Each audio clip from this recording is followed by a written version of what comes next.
Assalamualaikum, magandang araw mga Mars. Tara at Gina naman tayo sa pagluluto ng chicken biryani. Kaya let's go!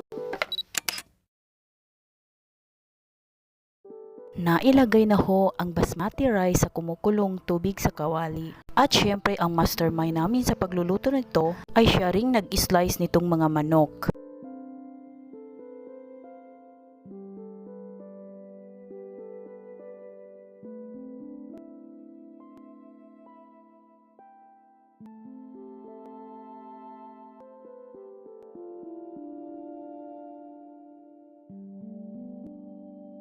Pagkatapos ng isang linggo, hinango na rin yung basmati rice sa kawali.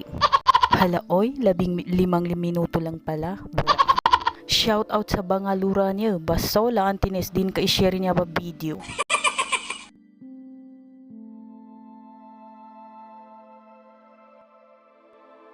After ma-slice at mahugasan ng manok, at nilagay na rin ni Babo ang mga spices. Hindi ko na ho i-mention kung ano-anong mga spices ang nilagay. Basta lahat ng spices na kakailangan sa pagluluto ng chicken biryani, yun na yun. At imamarinate ang manok within 15 minutes. At pati nga rin ho pala dun sa pinakuloang tubig sa may kawali ay nilagyan din ho ng mga spices. Pagkatapos maglagay ng mga spices, syempre mekos-mekos na yan ni Insan.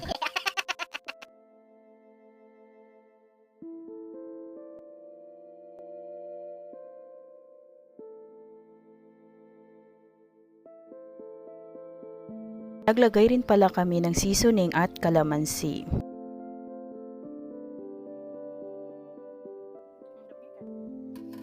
At syempre, pag Pinoy version na biryani, hindi mawawala ang talong at itlog.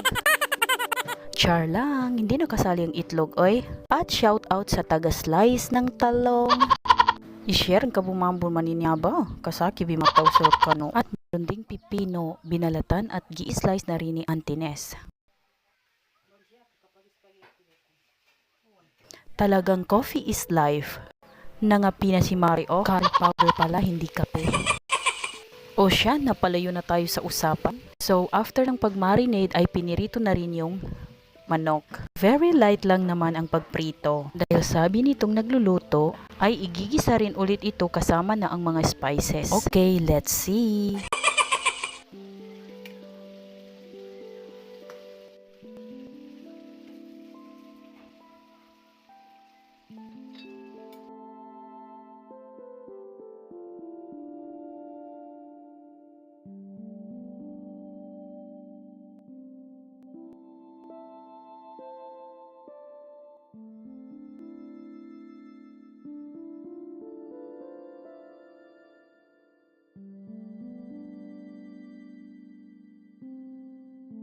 At ito naman yung gimarinate sa manok, gagamitin natin ulit. Nagdagan lang ng tomato paste at yung curry powder na tinimplahan para maging kulay yellow kasi nga biryani. At ibababad ulit dito yung manok na pinirito. At nailagay na yung manok, pati yung hilaw na talong. And for the mekos-mekos na yan ni Insan. At mayroon pa palang pahabol. Nakalimutan na atang igisa. At para naman sa final na pagluluto,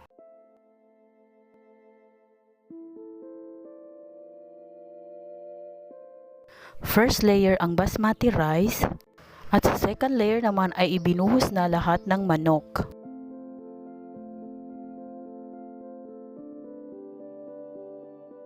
At ikalat-kalat ang manok dahil mawawala yan mamaya. At ang final layer ay ang basmati rice na natira. Binuhos ulit yung chicken marinade at binuhos ang kala. Yung sibuyas pala na pinirito sa kalan. At sinali na rin yung oil na pinagprituhan. At dinagdagan na rin namin ng iodized salt. At ayan na po ang itsura.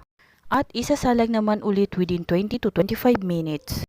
Tapos medium heat lang dapat ang apoy. Then, takpan natin ang dahon ng saging.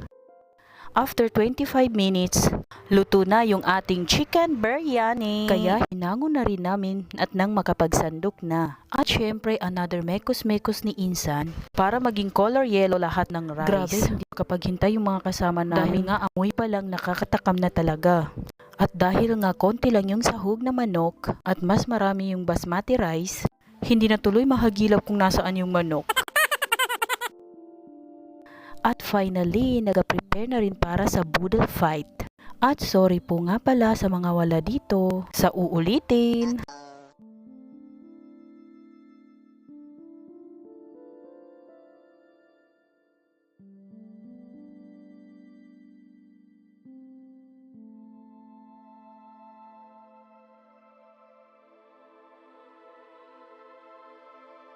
At pa-shoutout nga pala ni Bapa sa kay Auntie Sara na nasa sulong ngayon. Kaya pa namin niya sana. Nambi sangka mo na sa unana. Hindi ka na mamakamo. Hindi ka ba makakanda mo yan? Assalamualaikum.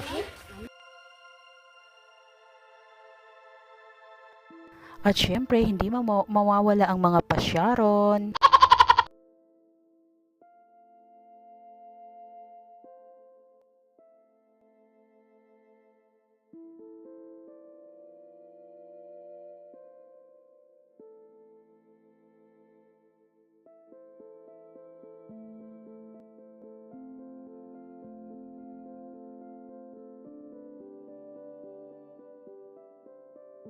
At magdudua muna bago malafang. O siya, nang magpa-fight-fight na kami. Thank you for watching mga giliw. And don't forget to like, share, and follow. And to subscribe my YouTube channel. See you on my next vlog. Babu!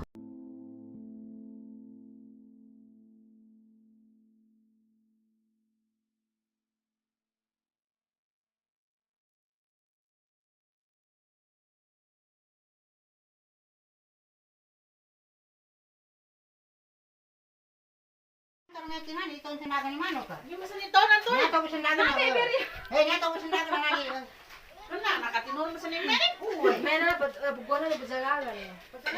Oy, shout out nung pan si Bobby Bing. Shout out. Kapag lamig kay.